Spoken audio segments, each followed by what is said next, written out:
സ്നേഹമുള്ളവരെ, ഞാൻ ഇന്ന് ഉണ്ടാക്കണത് മത്തിയും മാങ്ങയും നല്ല കോമ്പിനേഷനാണ്. മത്തി എന്ന് പറഞ്ഞാൽ വലിയ മത്തിയാണ്. അതിൻ്റെ കൂടെ മാങ്ങ ഇട്ടിട്ട് നല്ല ടേസ്റ്റുള്ള കറിയാണ് ഞാൻ ഉണ്ടാക്കുന്നത്. ഇത് ഞങ്ങളുടെ തൃശ്ശൂർക്കാരുടെ വെപ്പാണ് കേട്ടോ. ഈ കറി എങ്ങനെ ഉണ്ടാക്കിയത് കണ്ടേ, ഞാൻ അടുക്കളയിലേക്ക് കൊണ്ടുപോകട്ടോ. അടുക്കളയിലേക്ക് വരിക എല്ലാവരും, അപ്പോൾ കാണാം കേട്ടോ. ഉള്ളിയും മുളകും ഇഞ്ചിയൊക്കെ അരിയണം കേട്ടോ. നമുക്ക് കറി വെക്കണ്ടേ.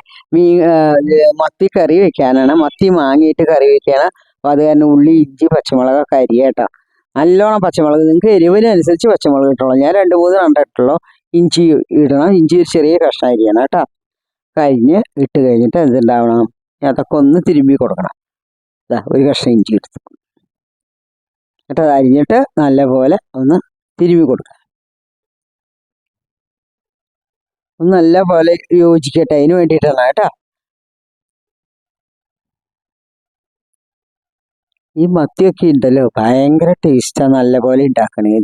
കുറച്ച് മുളക് പൊടി ഇടുക, മുളക് പൊടി ഇട്ടു, കാശ്മീരി ചില്ലി പൗഡർ ഇട്ടാണ്. അപ്പോൾ അത് നല്ല ചുവപ്പ് നിറമുണ്ട്. ഇനി നെക്സ്റ്റ് മറ്റേ എരിവുള്ള മുളക് പൊടി ഇട്ടു, മല്ലിപ്പൊടി 1 ടീസ്പൂൺ ഇട്ടു. അത് കഴിഞ്ഞ് പിന്നെ നെക്സ്റ്റ് ഇനി ഇടേണ്ടത് എന്താ കാരണം വെച്ചാൽ മാങ്ങ അരിഞ്ഞ് വെച്ചത്, മാങ്ങ അരിഞ്ഞ് വെച്ചത് ഇടുക. എന്നിട്ട് കംപ്ലീറ്റ് അങ്ങോട്ട് ഇളക്കി കൊടുക്കുക. ഇത്തിരി ഉപ്പിടുക, പാകത്തിന് ഉപ്പിടുക. എന്നിട്ട് ഇളക്കുക. ഇളക്കുക എന്ന് പറഞ്ഞാൽ നല്ല പോലെ മാരിനേറ്റ് ചെയ്യുക. ഉള്ളി ഇഞ്ചി പച്ചമുളക് മാങ്ങ മിളക് മഞ്ഞൾപ്പൊടി എല്ലാം കൂടി നല്ലപോലെ മാരിനേറ്റ് ചെയ്ത് വെള്ളം അങ്ങനെ ഒഴിക്കുക. വെള്ളം ഒഴിച്ച് അസലായിട്ട് നമുക്ക് വെള്ളം ഒഴിച്ചതിന് തിളപ്പിക്കാൻ വെക്കണം. അതിന് വേണ്ടി നല്ലോണം അത് കൈ കൊണ്ട് ഇളക്കണം കേട്ടോ. അപ്പോൾ നല്ല ഉപ്പുണ്ടോ നോക്കുക. ഉപ്പ് പോരാ, അപ്പോൾ ഉപ്പ് കുറച്ചും കൂടി ഇട്ടു കേട്ടോ. എന്നിട്ട് അതിന് വെള്ളം 1 ഗ്ലാസ്സും കൂടെ ചേർത്ത് അതിൽ വെള്ളം ഒഴിച്ച് പാകത്തിന് വെള്ളം ഒഴിച്ചാവുക. ഈ മത്തിയൊക്കെ ശരിക്കും ഭയങ്കര ടേസ്റ്റാണ് നല്ല പോലെ ഉണ്ടാക്കിയാൽ, അല്ലെങ്കിൽ അത് ഒരു സ്വാദും ഉണ്ടാവില്ല. അത് അടുപ്പിൽ വെച്ചു, കൂട്ടാൻ്റെ ഗ്രേവി ഇത് അടുപ്പിൽ വെച്ചു. ഇനി അതൊന്ന് തിളക്കട്ടെ കേട്ടോ.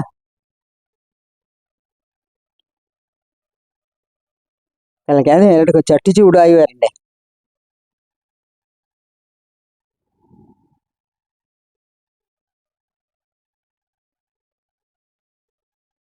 നല്ല പോലെ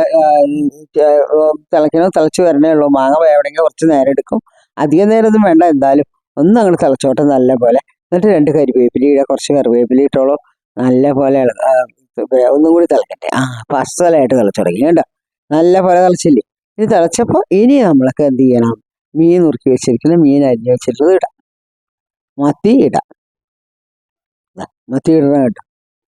ഞാൻ അരിഞ്ഞു കേട്ടോ, ചെറുതാക്കി ചെറിയ പീസസ് ആക്കി. എനിക്ക് ചെറിയ പീസസ് ഇഷ്ടമായത് കാരണം അപ്പോഴേ അതിൽ ഉപ്പും മുളകൊക്കെ നല്ലോണം പിടിക്കുള്ളൂ, അതിന് വേണ്ടിയിട്ടാണ് അങ്ങനെ ഇട്ടു. സത്യം പറഞ്ഞാൽ ടീസ്പൂൺ കൊണ്ട് ഇളക്കണ്ട, ചുറ്റി കൊടുക്കുക വേണ്ടു കേട്ടോ. ചുറ്റി കൊടുക്കാനുള്ള എളുപ്പമായ കാരണം കൊണ്ടാണ് ഞാൻ ടീസ്പൂൺ തൊട്ടത്. ഇനി നമുക്ക് കുറച്ച് തേങ്ങാപ്പാൽ ഒഴിക്കണം. തേങ്ങാപ്പാൽ ഒഴിക്കാൻ ഞാൻ തേങ്ങയിൽ നിന്ന് അരച്ചത് പാലെടുത്തില്ല. ഒരു തേങ്ങാപ്പാലിൻ്റെ പൊടി കിട്ടും, അതെടുത്തിട്ട് അതിൽ കുറച്ച് വെള്ളം ഒഴിച്ചു, തിളപ്പിച്ചാറ്റിയ വെള്ളം ഒഴിച്ച് കലക്കി. തേങ്ങാപ്പാലായി കണ്ടോ. 2 ടീസ്പൂൺ പൊടി എടുത്തു, അതിൽ കുറച്ച് വെള്ളം ഒഴിച്ച് കലക്കി. അത് കൂട്ടാനിൽ ഒഴിച്ചു. തിളപ്പിച്ചാറ്റിയ വെള്ളമാകുമ്പോൾ കുഴപ്പമില്ല, ആ വെള്ളത്തിന് പച്ചവെള്ളത്തിൻ്റെ സ്വാദം ഉണ്ടാവില്ല കേട്ടോ. തിളപ്പിച്ചാറ്റിയ വെള്ളം കൊണ്ട് ചെയ്യണം. ഇനി ഒന്നും കൂടി ചുറ്റി കൊടുക്കുക. കൂട്ടാൻ കലായി. ഇനി കൂട്ടാൻ അധികം തിളയ്ക്കൊന്നും വേണ്ട, 1 മിനിറ്റ് തിളച്ച് കഴിഞ്ഞ് കഴിഞ്ഞാൽ കൂട്ടാൻ നമുക്ക് വാങ്ങി വെക്കാം കേട്ടോ. അതിൽ ഒന്നങ്ങനെ ഇളക്കി കൊടുത്തു. ചാളയ്ക്ക് വേവാൻ അധികം നേരമൊന്നും വേണ്ട, മത്തിക്ക് വേവ് എത്ര വളരെ കുറവാണ്. 2 മിനിറ്റ് പോലും വേണ്ട. മീൻ വേവ് അധികം ഇല്ല. ഉപ്പുണ്ടോ നോക്കി, ഉപ്പൊക്കെ ഉണ്ട്. കറിവേപ്പില ഇട്ടു വീണ്ടും. അത് കഴിഞ്ഞ് കൂട്ടാനിൽ പച്ച വെളിച്ചെണ്ണ ഒഴിക്കണം. പച്ച വെളിച്ചെണ്ണ ഒഴിച്ചിട്ട് കൂട്ടാൻ വാങ്ങി വെക്കണം കേട്ടോ. മത്തിക്കറി നോക്കൂ, കലായി കണ്ടോ.